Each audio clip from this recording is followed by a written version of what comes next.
Hello students, क्या हाल है आपके। उम्मीद करते हैं आप लोग खैरियत से होंगे, बिल्कुल ही खैरियत से होंगे, जैसे पहले रहते हो खैरियत से, और कुछ करते रहे होगे, और कुछ करते ही रहना चाहिए।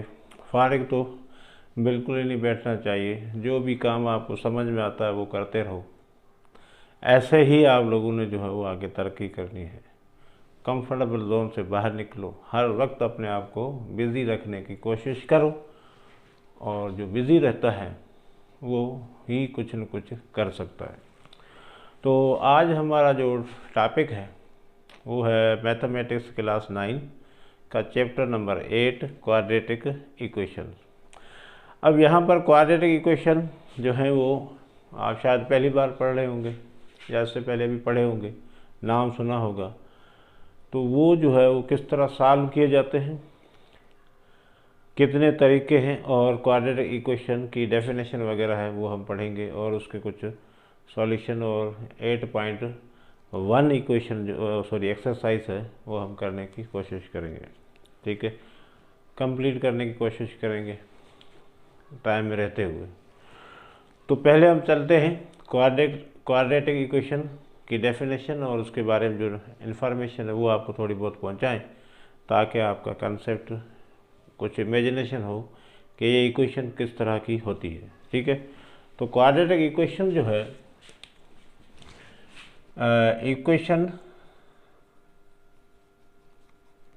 इक्वेशन ऑफ डिग्री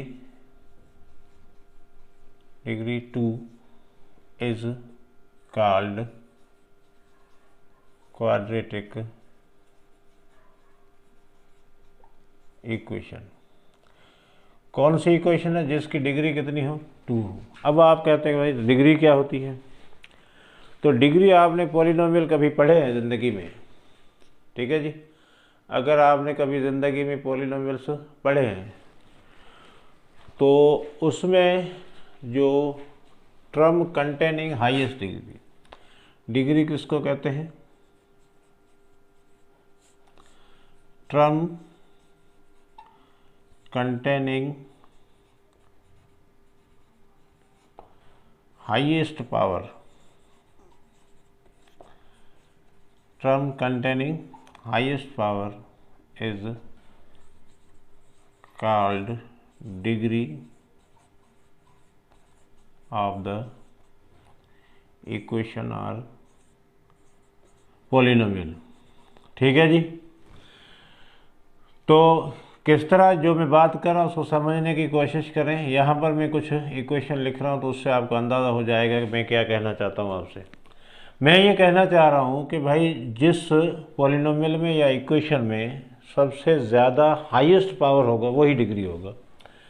तो देख ले यहाँ पर x power 4 2x cube minus 3x square plus 9 is equal to 0 लिखा है, या ऐसा ही एक्सप्रेशन लिखा है।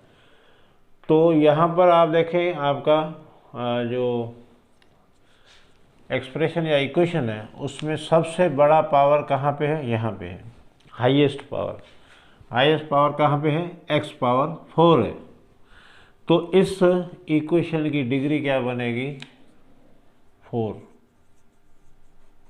इस इक्वेशन की डिग्री क्या बनेगी, 4, क्योंकि इसके ऊपर हाईएस्ट पावर कितना है। सब टर्म को देखें, सब टर्म्स को देखें तो आपको मिलता है कि ये वाला जो पावर सबसे बड़ा है, तो इसकी डिग्री क्या बन जाएगी, 4। ठीक है जी। इसी तरह अगर मैं कहूँ कि भाई यहाँ पर x square plus 2x minus 9 is equal to 0 है, तो यहाँ पर सबसे बड़ा पावर कौन सा है, 2 है। इधर 1 है और इधर 2 है, तो सबसे बड़ा पावर 2 है, तो इस डिग्री को क्या कहेंगे हम, 2। तो ये है आपका क्वाड्रेटिक इक्वेशन। जिस इक्वेशन की डिग्री 2 हो या 2 डिग्री इक्वेशन को हम कहते हैं क्वाड्रेटिक इक्वेशन। सही है, ओके। यानी आपको पहचानना है, सबसे बड़ी पहचान क्या होगी क्वाड्रेटिक इक्वेशन की, रिकग्निशन क्या होगी, ऐसी इक्वेशन जिसका हाईएस्ट पावर कितना हो, 2 हो। ठीक है, तो उस इक्वेशन को हम कहते हैं क्वाड्रेटिक इक्वेशन। ओके, और अगर आपका पावर 3 है, ठीक है ना, तो 3 पावर को हम कहते हैं क्यूबिक इक्वेशन। क्या कहते हैं जी? Cubic equation. पावर 3 है आपका, डिग्री 3 है, तो उसको कहेंगे आप क्यूबिक इक्वेशन। डिग्री 4 है, जैसे ये अभी लिखा है मैंने 4 है, तो उसको कहेंगे बाय क्वाड्रेटिक इक्वेशन। अच्छा, अब यहाँ पर जो है वो एक बात ये भी साबित हो गया कि आपको हाल फिलहाल हमारा फोकस किस पे होगा? क्वाड्रेटिक पे होगा। तो क्वाड्रेटिक को पहचानने के लिए आपको पता चल गया कि उस पर हाईएस्ट पावर कितना होगा? 2 होगा। सही। अच्छा, अब यहाँ पर हम इसका स्टैंडर्ड फॉर्म लिखने जा रहे हैं क्वाड्रेटिक इक्वेशन का, कि किस तरह दिखती है ये, क्या क्या चीज़ें उसमें होनी चाहिए। ठीक है जी। Standard form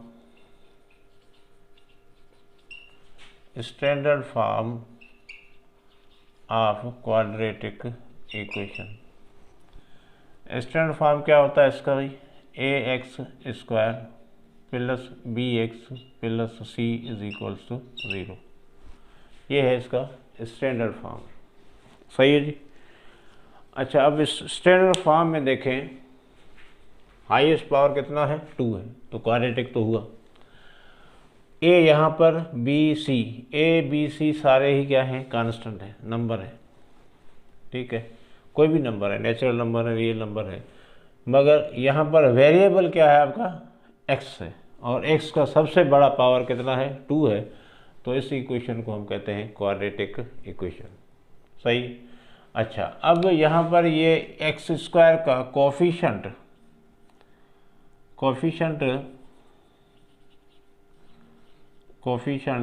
of x square को हम कहते हैं a, यहाँ पर लिखा हुआ है। कोफिशिएंट ऑफ x क्या होगा? b, और c को हम क्या कहते हैं? इसमें कांस्टेंट कहते हैं। हर इक्वेशन में ये होंगे, मगर ज़रूरी नहीं है, एक चीज़ तो होगी। ये नहीं, यहाँ पर अगर आप क्वाड्रेटिक इक्वेशन के स्टैंडर्ड फॉर्म को देखें तो एक चीज़ क्लियर है कि यहाँ पर a जो है, a आपका कभी भी 0 के बराबर नहीं होगा। ये पहली शर्त। a आपका कभी भी 0 के बराबर नहीं होगा। a जो है वो 0 के बराबर कभी भी नहीं हो सकता, क्योंकि अगर a 0 हो गया तो ये क्वाड्रेटिक ही नहीं रहेगी। क्योंकि आप देख ले, यहाँ अगर मैंने 0 रख दिया, 0x square plus bx plus c, तो ये तो आपका 0 हो जाएगा। फिर इक्वेशन क्या बचेगी आपके पास? bx plus c। तो यहाँ पर तो ये x का पावर 1 बचा, तो ये आपकी क्वाड्रेटिक इक्वेशन नहीं होगी।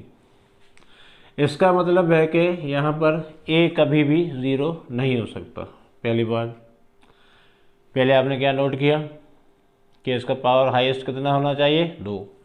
दूसरी जो मैं बता रहा हूँ, a कभी भी, यानी एक्स स्क्वायर का कोफिशिएंट कभी भी 0 नहीं हो सकता। ठीक है, बाकी b 0 हो सकता है, c 0 हो सकता है। For example ax square plus b की जरा 0 रख दिया तो ये चलेगा। ax स्क्वायर प्लस c, ये क्वाड्रेटिक है। देखो x स्क्वायर है आपका, ख़त्म हो गई बात। फिर अगर तुम c 0 रखो, यहाँ पर b 0 रखा मैंने, यहाँ पर आप c 0 रख के देखें तो ये बचेगा ax square plus bx, c की जगह 0 आ गया। तो इक्वेशन क्या बचेगा आपके पास? ax square plus bx plus 0, यानी बराबर 0 आ गया। तो ये क्वाड्रेटिक है, ये क्वाड्रेटिक है, मगर यहाँ पर ये क्वाड्रेटिक नहीं है। bx प्लस c, अगर हमने a को 0 रखा तो ये आपका bx प्लस c बचेगा, तो ये क्वाड्रेटिक नहीं रहेगी। तो यहाँ पर तय हुआ, एक और इन्फॉर्मेशन तय हुई कि यहाँ a कभी भी 0 नहीं हो सकता, यानी कोफिशिएंट ऑफ एक्स स्क्वायर कभी भी 0 नहीं हो सकता। बी और सी आपके ज़ीरो हो सकते हैं, चलेगा। वो आपका अगर ज़ीरो भी हो जाए, दोनों ज़ीरो हो जाए, तब भी ये देखें अगर दोनों को मिला के मैं ज़ीरो कर दूं तो भी ये क्या रहेगा, आपका क्वाड्रेटिक इक्वेशन रहेगा। उनमें से कोई एक हो जाए, बी ज़ीरो हो जाए तब भी क्वाड्रेटिक, सी ज़ीरो हो जाए तब भी क्वाड्रेटिक, मगर ए ज़ीरो होगा तो फिर क्वाड्रेटिक नहीं रहेगा। ओके, चलो अब यहाँ पर जो है हम देखते हैं, ये तो हो गया डेफिनेशन, इसका स्टैंडर्ड फॉर्म आ गया भाई। स्टैंडर्ड फॉर्म क्या है, a x square plus b x plus c is equal to 0। तो यहाँ पर हम जो है वो इसको सॉल्व करने के तरीके देखेंगे कि ठीक है।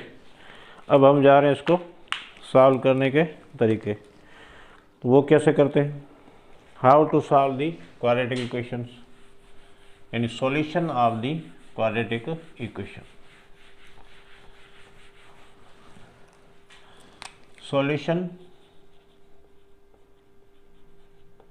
ऑफ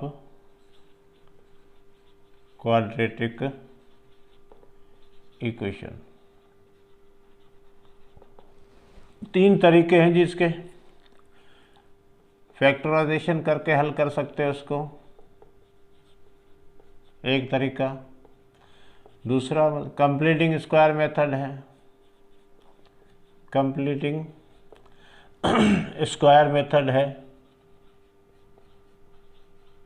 ओके जी। तीसरा आपके पास है बाय यूजिंग क्वाड्रेटिक फार्मूला। तीन तरीके हुए, फैक्टराइजेशन, कंप्लीटिंग स्क्वायर मेथड और तीसरा है बाय यूजिंग क्वाड्रेटिक फार्मूला। तीन तरीके, तो हम एक एक करके सारे सीखेंगे। तो सबसे पहले आपको फैक्टराइज करना सिखाएंगे, ठीक है जी। और यहाँ पर देखें फैक्टराइज कैसे किया जाएगा, वो भी आपका मुख्तलिफ तरीके होते हैं फैक्टराइजेशन के, तो अब वो पढ़ेंगे। कंप्लीट स्क्वायर कैसे किया जाता है और ये आपका क्वाड्रेटिक इक्वेशन। तो सबसे पहले जो भी इक्वेशन आपको मिले तो पहले आपने ये पता लगाना कि वो क्वाड्रेटिक है कि नहीं है। उसके लिए आपको स्टैंडर्ड फॉर्म में लाना लाजमी है। तो मैंने शर्त पहले बता दी है कि भाई उसके क्या क्या शर्त हो सकते हैं, ठीक है जी। अच्छा, अब क्वाड्रेटिक इक्वेशन के सॉल्यूशन को क्या कहते हैं हम, जो भी सॉल्यूशन आएगा ना, कोई तो नतीजा निकलेगा ना, उसको हम कहते हैं रूट ऑफ द इक्वेशन। क्या कहते हैं, सॉल्यूशन कहते हैं, एक तो सॉल्यूशन सेट कहा जाता है या रूट ऑफ द इक्वेशन, यानी क्वाड्रेटिक इक्वेशन को सॉल्व करने के बाद जो हमें सॉल्यूशन सेट मिलेगा, कोई जवाब तो मिलेगा ना, उसको हम क्या कहते हैं, सॉल्यूशन सेट या root of the equation. Root of the equation का मतलब है कि जो आपके पास फॉर एग्जांपल ये एक इक्वेशन है, ठीक है, क्वाड्रेटिक है, तो इसका जो भी रूट आएगा, सॉल्यूशन सेट बनेगा, उसमें रूट आएगा, फॉर एग्जांपल कोई आपका 1 और 2 आ गया, ठीक है ना। तो ये 1 और 2 क्या होंगे, इस x या वेरिएबल जो अननोन है उसकी वैल्यूज़ होंगी। क्या होंगी, उसकी वैल्यूज़ होंगी, यानी वेरिएबल या अननोन की जो वैल्यू आएगी उसको हम कहते हैं रूट ऑफ द इक्वेशन। यानी जब तुम लोग इस इक्वेशन को सॉल्व करने जाओगे तो एक्चुअली तुम क्या निकाल रहे होगे, x की वैल्यू क्या निकाल रहे होगे, इसमें x किसके बराबर है, x की वैल्यू क्या रखेंगे, ये इक्वेशन बराबर 0 के हो जाए, ठीक है, ठीक है ना। तो हम कह सकते हैं root of the equation is the value of variables for which, ठीक है ना, रूट ऑफ द इक्वेशन क्या है, द वैल्यू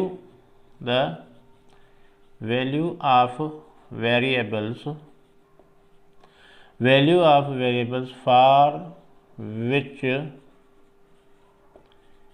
इक्वेशन बिकम्स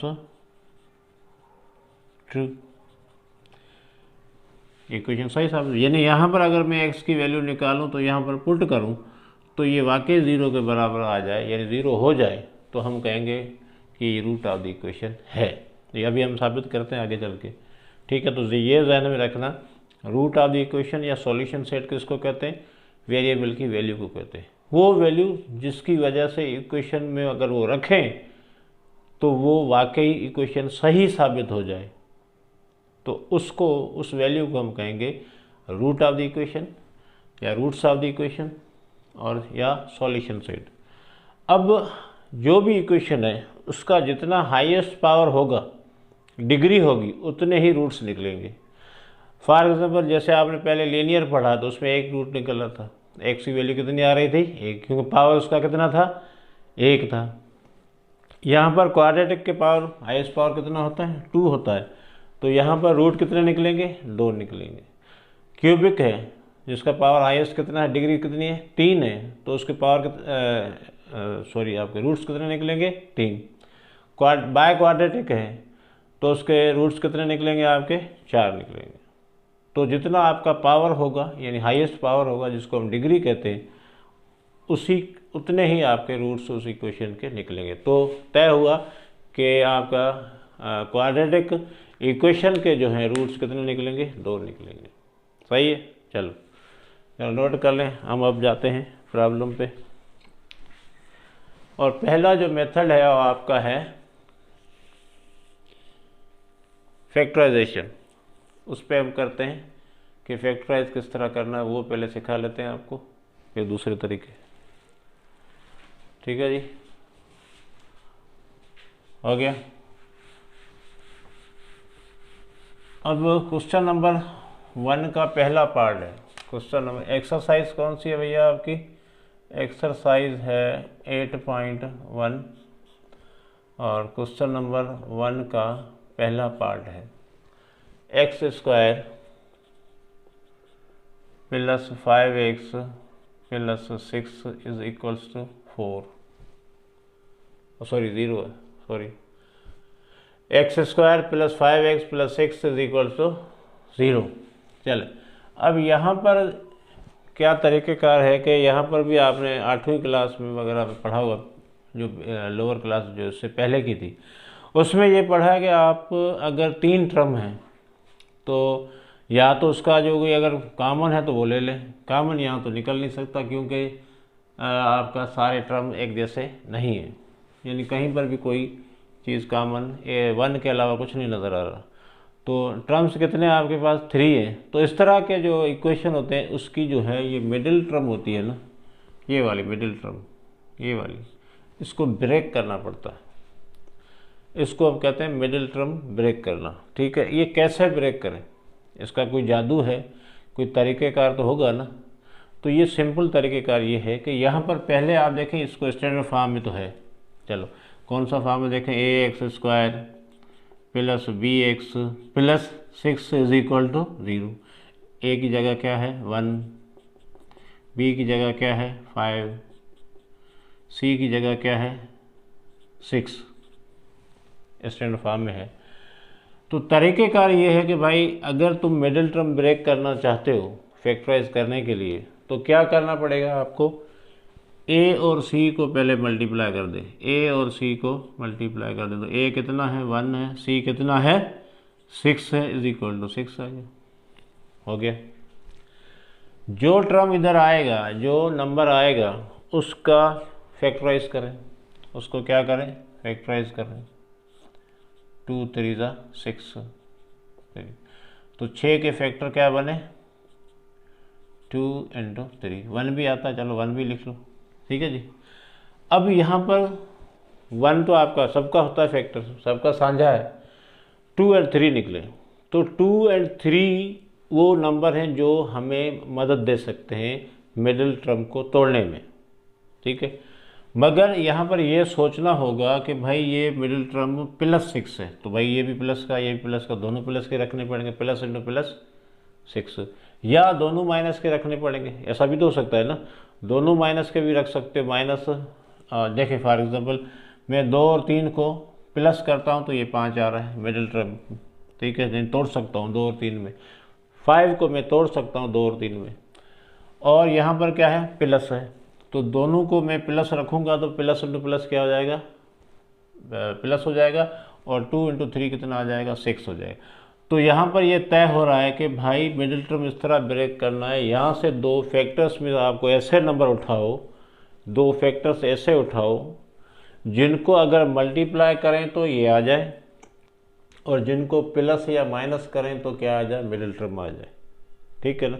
तो यहाँ पर देखें हमें कितने फैक्टर्स मिले, 2 और 3।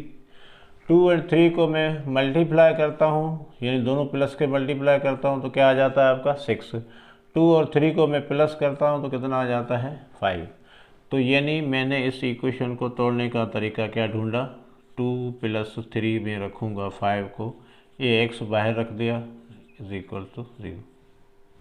यानी 5 को तोड़ने के लिए मैंने 2 नंबर हासिल किए। कहाँ से हासिल किए, ए और सी को मल्टीप्लाई करने के बाद जो नंबर मिला उसके फैक्टर्स निकाले, वहाँ से लिए मैंने नंबर, वहाँ से आपको भी मिल जाएंगे।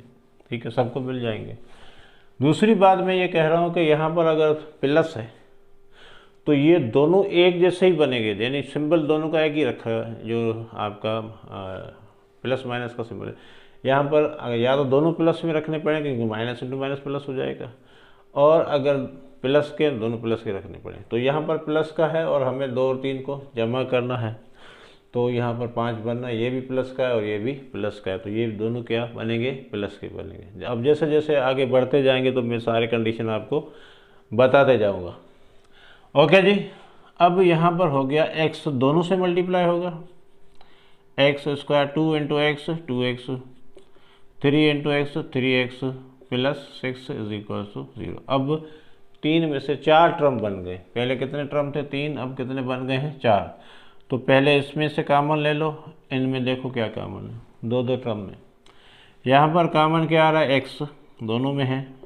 कॉमन का मतलब जो लोएस्ट पावर होगा वो ले लेंगे बाहर। तो x पे पावर 1 था, यहाँ पर 2 था, हमने क्या ले लिया, x को बाहर ले लिया। तो यहाँ बचेगा आपका x, क्योंकि डिवाइड करते हैं, और यहाँ x से डिवाइड ख़त्म, 2 बचेगा। चले यहाँ पर देखें 3 का टेबल 3 को भी लग रहा है और 6 को भी लग रहा है, तो 3 कॉमन, x + 3 × 2 = 6 = 0। अब यहाँ पर x + 2 दोनों में कॉमन है, ये ले लेंगे हम कॉमन। बाकी इधर बचेगा x और इधर बचेगा आपका 3 = 0। अच्छा, अब यहाँ पर 2 फैक्टर मिले, इन दोनों किसके बराबर लिखा हुआ, 0 के। तो दोनों तो 0 है नहीं, या तो ये 0 के बराबर होगा या ये 0 के बराबर होगा। कोई एक 0 का होगा तो सारे 0 हो जाएंगे। तो हम लिखेंगे आइदर x + 2 = 0 और x + 3 = 0। तो चले प्लस का 2 उधर जाएगा तो क्या होगा, -2, और ये प्लस का 3 उधर जाएगा तो क्या होगा, -3। तो x की वैल्यू हमें मिली 2। मैंने पहले ही कहा था कि भाई इसके 2 रूट मिलेंगे, और x की वैल्यू को हम क्या कहते हैं, रूट ऑफ द इक्वेशन। तो रूट कितने मिले आपको, 2 मिले। सॉल्यूशन सेट क्या बनेगा, एक -2 और दूसरा -3। ये आ गया इसका आंसर। सही है जी। तो स्टेप बाय स्टेप हमने इसको कंप्लीट किया। मिडिल टर्म करने का तरीका भी मैंने बता दिया। भाई यहाँ पर a और c को मल्टीप्लाई करो, जो अब नंबर मिलेगा उसको आपने क्या करना है। और ये वाला ख्याल रखना भाई, यहाँ पर ये प्लस था तो यहाँ पर भी दोनों प्लस के रखे। अगर ये माइनस का होता तो क्या होगा, अब आगे कोई प्रॉब्लम आता है तो हर प्रॉब्लम में जो भी कंडीशन आएंगी एक एक करके मैं बताता जाऊँगा। ठीक है, नोट कर लें।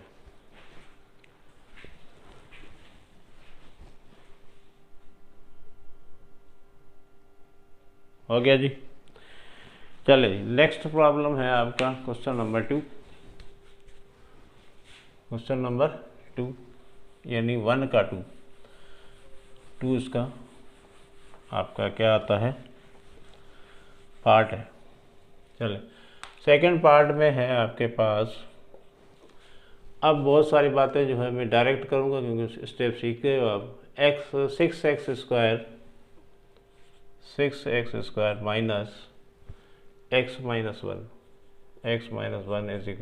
0। तो भैया यहाँ पर a बराबर 6 के है, b बराबर -1 के और c बराबर भी -1 के है। ओके, ये क्लियर हो गया। और स्टैंडर्ड फॉर्म में पहले से ही है ये इक्वेशन। तो हमने क्या कहा था, a और c को मल्टीप्लाई कर दें। चलो फिर एक बार आपको तफसील से समझाता हूँ। 6 और -1 को मल्टीप्लाई किया, -6 आया, तो इसके फैक्टर तो वही बनेंगे भैया। 6 के फैक्टर क्या बनेंगे, 2 और 3। 6 के फैक्टर क्या बने, 2 एंड 3, मगर यहाँ हमें चाहिए माइनस में। क्या चाहिए? माइनस में। अब माइनस में है और बीच वाला टर्म भी माइनस में है, ये माइनस में और मिडिल टर्म भी माइनस में है। इसका मतलब है कि एक फैक्टर हमें प्लस में रखना पड़ेगा, दूसरा आपका माइनस में रखना पड़ेगा। ओके, यानी सब्ट्रैक्ट करना पड़ेगा। तो अब यहाँ पर देखें -3, तो बड़ा वाला माइनस में आएगा, छोटा वाला प्लस में आएगा। तो बड़ा वाला 3 है और छोटा वाला 2 है, तो हम क्या करेंगे 6x² -3x + 2x, ऐसा ही है, सही है ना। -3x क्यों कि भाई यहाँ पर अगर काटेंगे तो जवाब क्या आएगा? -x आएगा। तो जहाँ पर जो निशानी होगी उसी हिसाब से हम बड़ा वाला रखेंगे। अगर ये प्लस का होता तो मैं बड़े वाला प्लस में रखता, क्योंकि रखना तो माइनस में पड़ेगा मुझे, एक माइनस में रखना पड़ेगा, एक प्लस में, क्योंकि ये मुझे माइनस में मिला हुआ, तो प्लस इंटू माइनस माइनस होगा, और ये हो जाएगा आपका -1 = 0। अब देखें 2 × 3 करें तो -6 आ रहा है, माइनस का, ये प्लस का, और 3 में से 2 काटें तो माइनस का x बचता है, तो मिडिल टर्म क्या है आपकी? -x है। उम्मीद करते हैं आप समझ में आ गई होगी बात। क्यों किया ऐसा? क्योंकि ये आपका माइनस में है, नंबर माइनस में था, और यहाँ पर भी आपका क्या है? माइनस। तो अब इन दोनों में से और इन दोनों में से कॉमन ले लें। यहाँ पर 3x कॉमन है, 3 भी कॉमन है और x भी कॉमन है, तो यहाँ बचेगा x और यहाँ बचेगा 3x, पूरा बाहर निकल गया 1। यहाँ कॉमन क्या है? सॉरी, यहाँ पर 2x बचेगा, सॉरी 2x। यहाँ पर कॉमन क्या है आपका? कुछ भी नहीं है कॉमन, तो +1, प्लस इसलिए ले रहा हूँ कि यहाँ पर आपका प्लस है और यहाँ पर आपका 2x - 1 = 0। चलें, अब दोनों में क्या कॉमन आ गया? 2x - 1, और ये है आपका 3x + 1 = 0। तो दो फैक्टर आपको मिले, आइदर 2x - 1 = 0 और 3x + 1 = 0। तो यहाँ पर देखो -1 उधर जाएगा तो क्या हो जाएगा? प्लस का 1। यहाँ मल्टीप्लाई हो रहा है 2, उधर जाएगा तो क्या हो जाएगा? 1/2। चलो इधर देखें, 3x = -1 हो जाएगा, प्लस का 1 है, उधर -1 हो जाएगा, और यहाँ पर क्या होगा? -1/3। 3 मल्टीप्लाई उधर जाके डिवाइड हो गया, तो x की वैल्यू यहाँ पर भी 2 आई है, ठीक है। तो एक आई है आपकी 1/2 पॉजिटिव, दूसरी आई 1/3 नेगेटिव। ये हो गया आपका सॉल्यूशन सेट, यानी x की वैल्यू, ठीक है जी। तो बिल्कुल सेम तरीके से चलेंगे। अब आपको मेथड आहिस्ता आहिस्ता समझ में आएगा। यहाँ पर हमने क्या था कि भाई माइनस की वजह से एक प्लस में माइनस में रखा, माइनस में कौन सा रखेंगे? क्योंकि ये आपको -x चाहिए, तो बड़े वाला जो फैक्टर है माइनस में रखेंगे, छोटे वाले को, क्योंकि जब भी आपका यहाँ माइनस आ जाए तो एक प्लस का बनेगा, एक माइनस का, तभी माइनस आ सकता है, प्लस इंटू माइनस माइनस आता है। तो जब यहाँ माइनस आ जाए तो आपकी निशानियाँ फैक्टर्स की दोनों डिफरेंट होगी, एक प्लस का होगा, एक माइनस का होगा। अगर यहाँ प्लस आ जाए तो दोनों निशानियाँ सेम होंगी, या दोनों प्लस के होंगे या दोनों माइनस के, जैसे पहले वाला प्रॉब्लम था। अच्छा, अब बड़ा कौन सा और छोटा कौन सा? जो ये निशानी होगी माइनस की तो बड़ा माइनस का, यहाँ अगर प्लस का होता तो बड़ा प्लस का रखता, यानी अगर यहाँ पर +x होता तो मैं +3x रखता, अगर यहाँ -x है तो मैंने -3x रखा। उम्मीद करते हैं आपको समझ में आ रहा होगा, ठीक है। बहुत ही सिंपल है, क्योंकि यहाँ माइनस चाहिए तो बड़ा होगा तो माइनस आएगा ना, बड़ी वैल्यू आपकी, बड़ा फैक्टर आपका माइनस में होगा तो माइनस आएगा, सही है ना। तो इस तरह से जो है वो आप करेंगे। चलें, जैसे जैसे आप बढ़ते जाओगे आगे तो बहुत सारी चीज़ें आपके सामने खुलती हुई जाएंगी, एक साथ साथ बताएंगे तो बहुत सारी चीज़ें आप भूल जाओगे। हर प्रॉब्लम उसके एग्जाम्पल के साथ हो रहा है, जो चीज़ जहाँ पे आ रही है वो आप सीखते जाओ। हो गया जी, लिखो।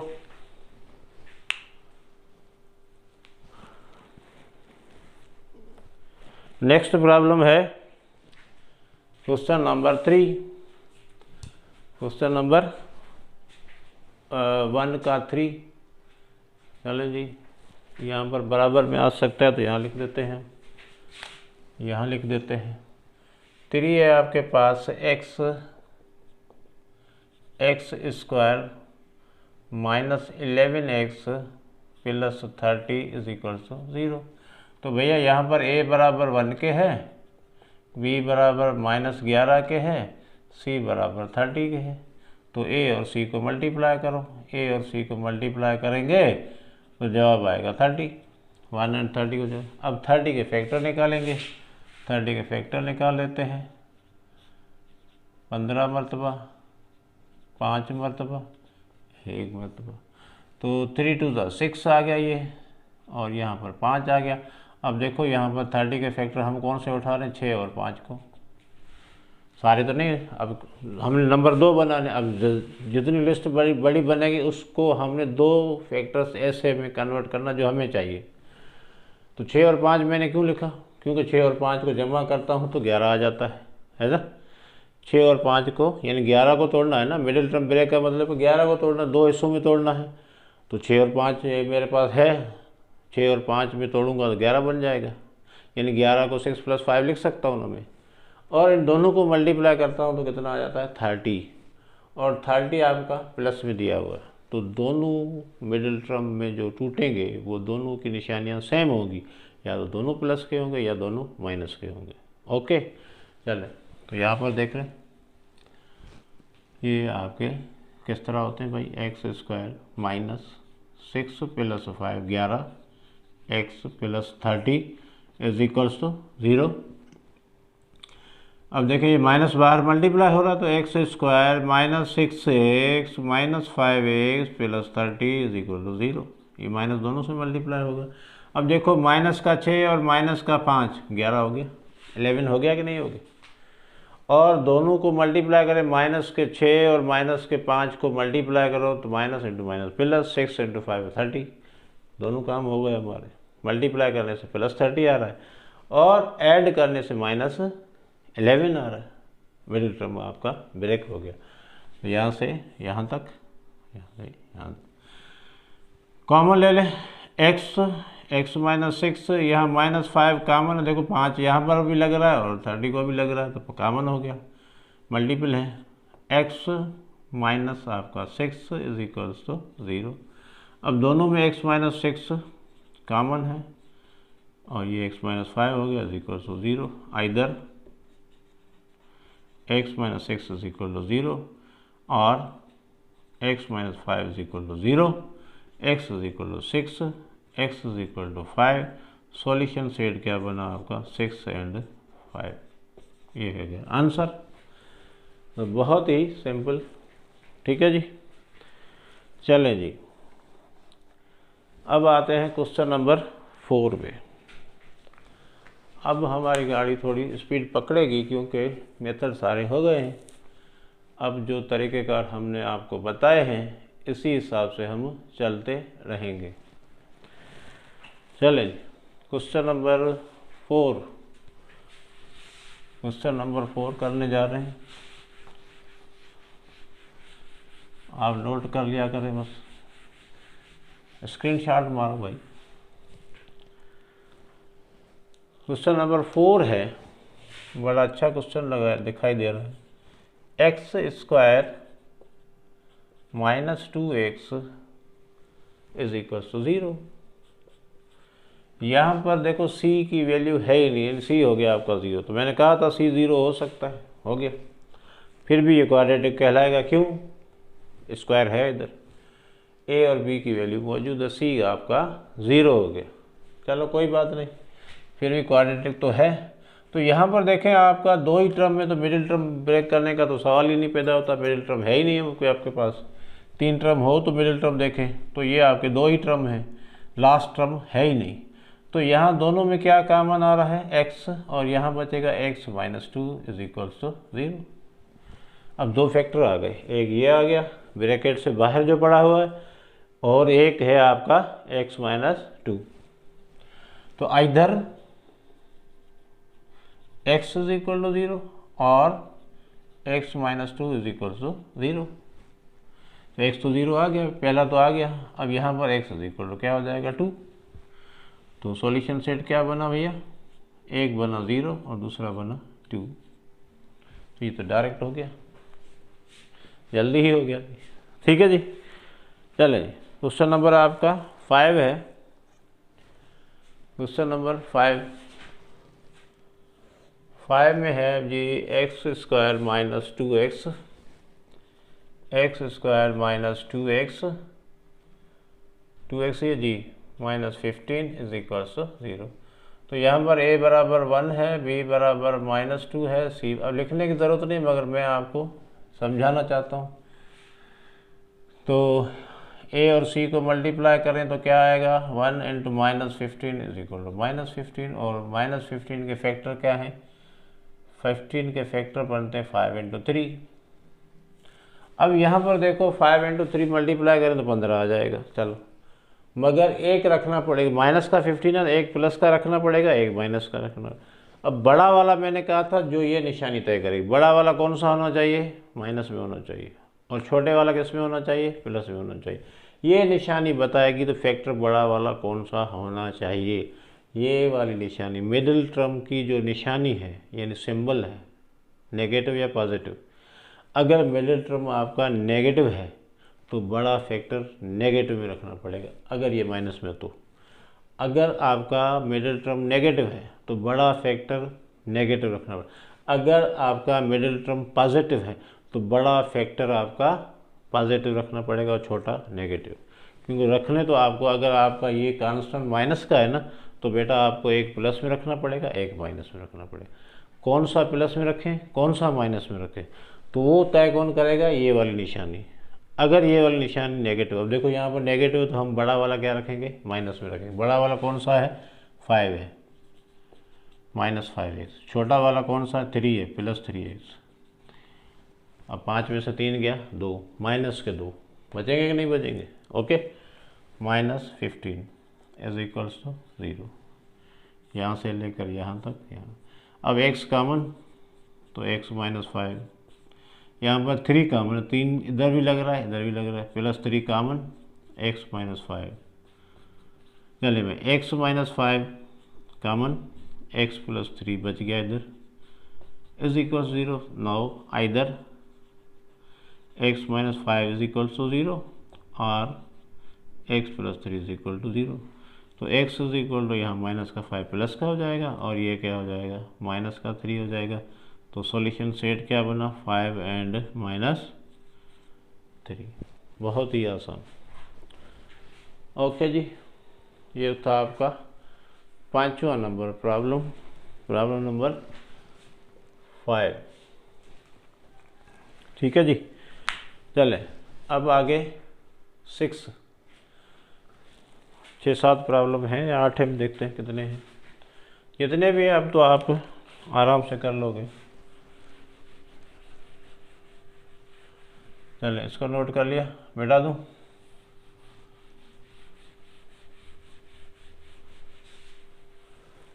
चलो क्वेश्चन नंबर आपका है 6 नंबर है आपके पास 12x square -4x +24 is equals to 0। अब यहाँ पर देखें, अगर तीनों टर्म में कोई कॉमन है तो वो भी आप ले सकते हो, ताकि आपका इक्वेशन जो है वो स्टैंडर्ड फॉर्म में तो पहले ही है, मगर ये है रिड्यूस हो सकता है, ताकि सिंपलीफाई करने से हमें आसानी होगी उसको सॉल्व करने में। तो अगर तीनों टर्म में कोई चीज़ कॉमन है तो मेहरबानी करके पहले ही निकाल लें। देखें यहाँ पर 12 है, यहाँ पर 4 है, यहाँ पर 24 है। तो 4 का टेबल तो सबको लगता है भैया, 4 निकालो बाहर, 3 मरतबा, 1 मरतबा, 6 मरतबा इज इक्वल टू 0। तो 4 बराबर तो 0 हो गया, ख़त्म हो गया। या 4 इधर मल्टीप्लाई, इधर जाके क्या हो जाना है, 0 हो जाना है। चलो लिख लेते हैं भाई, आपको समझ में नहीं आ रहा तो मैं लिख लेता हूँ। 0/4 इज इक्वल टू 0।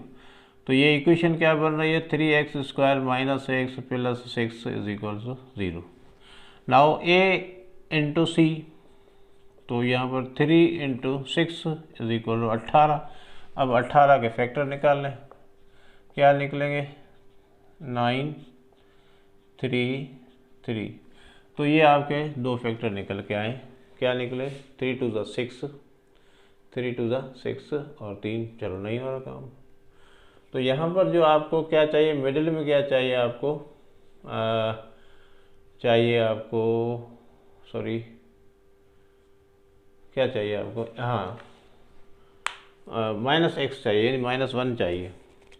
तो 18 इसके फैक्टर हो। अब मुझे बताएं कोई ऐसा है नंबर, 6, 3 और 6 हो गया, चलो सही है, 3 × 6 हो गया, 18 हो गया।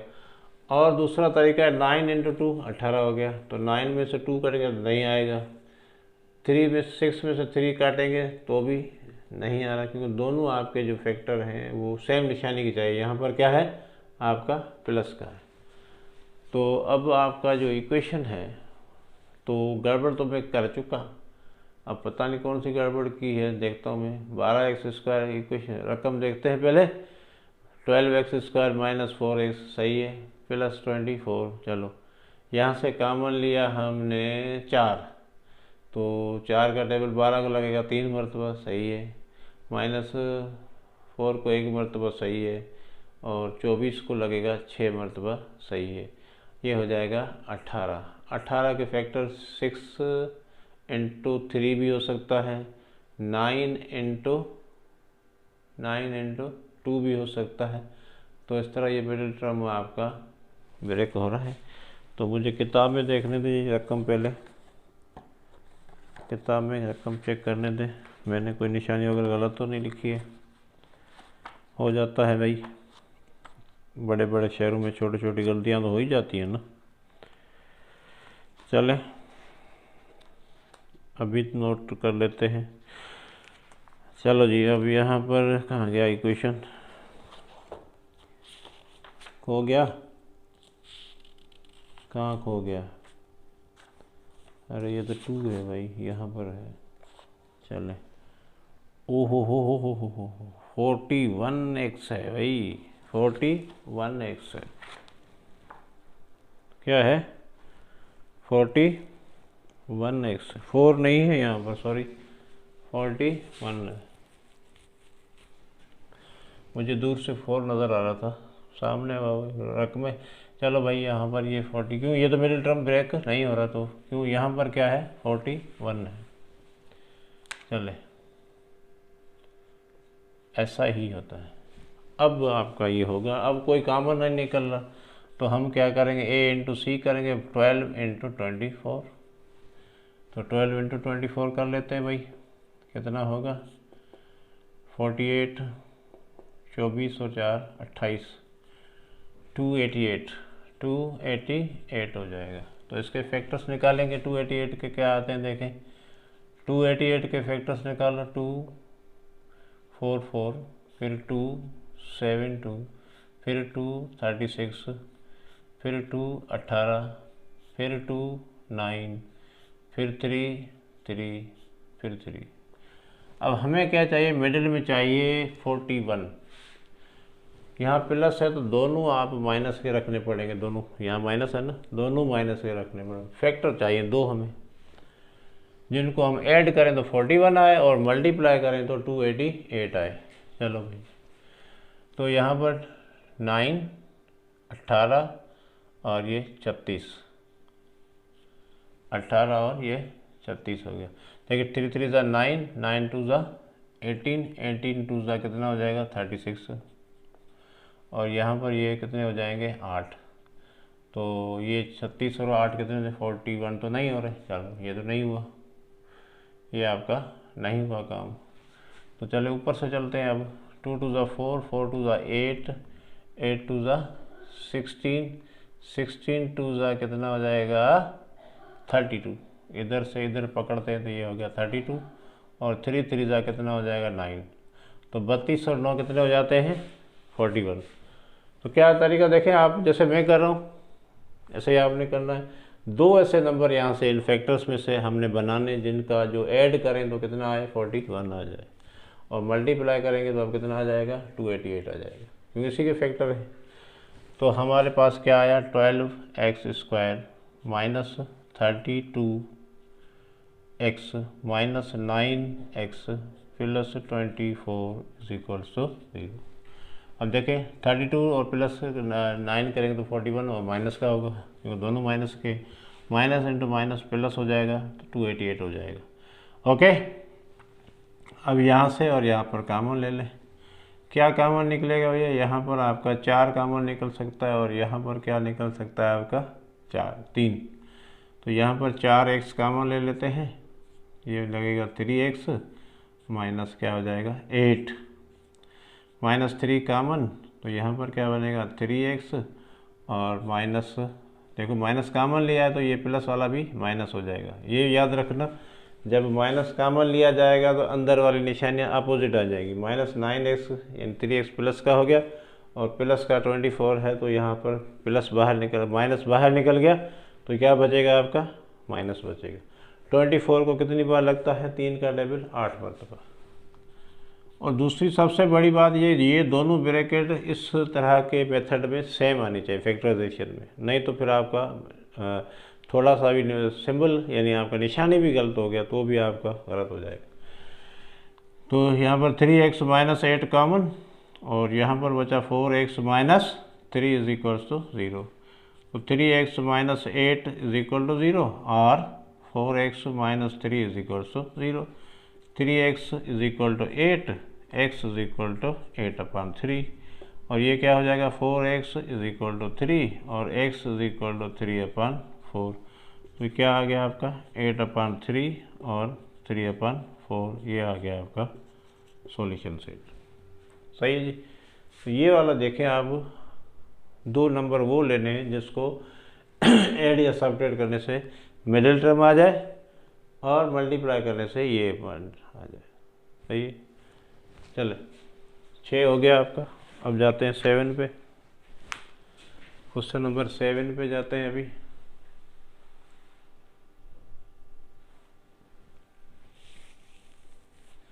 क्वेश्चन नंबर 7,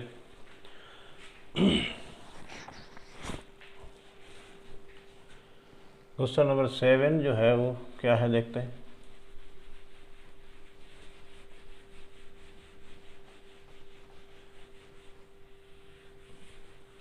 क्वेश्चन नंबर 7 है आपका x minus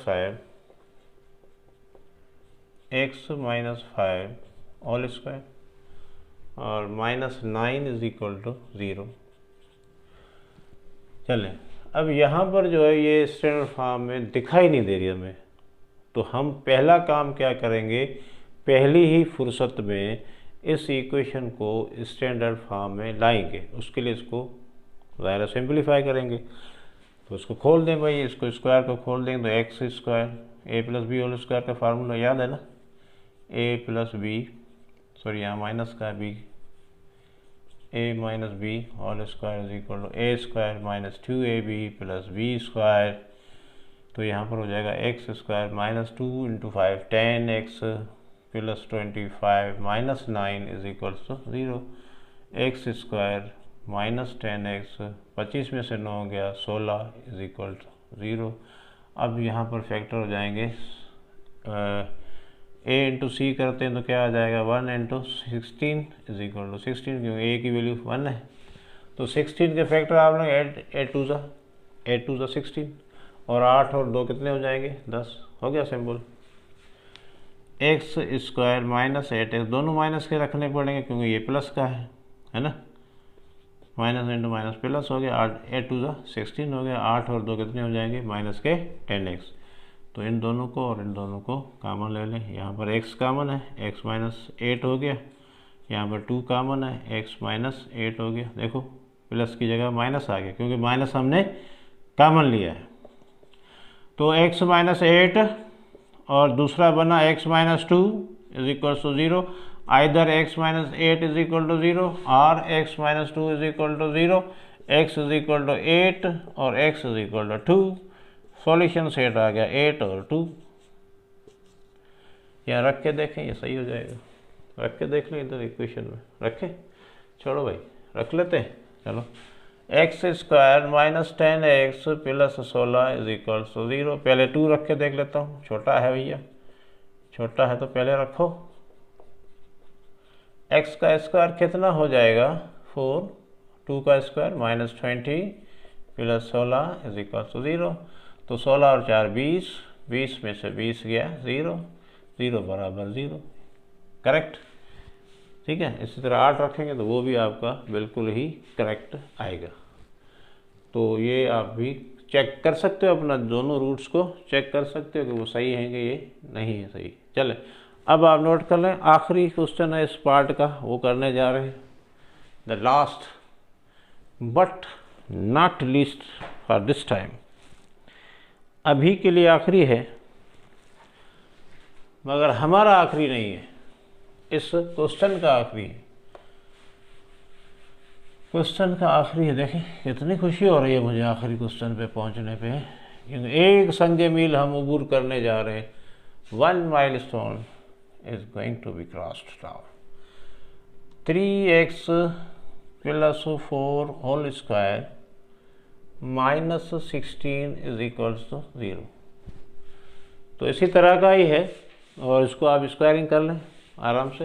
a plus b whole square 9x square 12 और 24 x 16 माइनस 16 16 16 16 16 क्या बचा भाई 24x इज इक्वल टू 0। क्या चीज़ कॉमन है, 3 सब में कॉमन है मेरे ख्याल में, 9 का टेबल तो नहीं लग रहा, तो 3x कॉमन आ गया, बाकी बचेगा इधर 3x, इधर बचेगा 3 का टेबल 8 टाइम, है ना। तो either 3x is equal to 0 और 3x plus 8 is equal to 0। तो यहाँ पर बेटा ये 3 0/3 x इज इक्वल टू 0, यहाँ पर 3x is equal to -8, x is equal to -8/3। यहाँ multiply the divide, solution set क्या आया 0 एंड -8/3। सही है जी, बिल्कुल सही है। यहाँ पर देखो 0 रखेंगे तो ये 0 हो जाएगा, 4 का स्क्वायर 16, 16 माइनस 16 0। 8 रख के देख लो भैया, 3 3 में कैंसिल, 3 3 -8 -4 -4 का स्क्वायर 16, डन हो गया। तो ये था हमारा क्वेश्चन नंबर 1। अब हम करेंगे क्वेश्चन नंबर 2 नेक्स्ट वीडियो में, बिल्कुल इसके पीछे आ रहा है। ठीक है जी, उसमें हम कंप्लीटिंग स्क्वायर मेथड सीखेंगे। आराम से चलते हैं, इसके बाद एकदम आपको वीडियो दूसरा भी आ जाएगा जिसमें आपका इसी एक्सरसाइज का क्वेश्चन नंबर 2 और 3 मिलेगा। और तब तक आप वेट करें, और उम्मीद करते हैं ये आपको समझ में आ गया होगा। अगर समझ में आ जाए तो लाइक करें, शेयर करें और सब्सक्राइब कर दें। Thank you.